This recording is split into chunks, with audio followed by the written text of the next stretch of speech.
Buster and Pom thought it was just another fun day at the park. But today, the park felt different.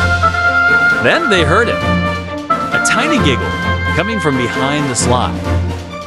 But nobody was there. And they found a floating light. Glowing, waiting, guiding them.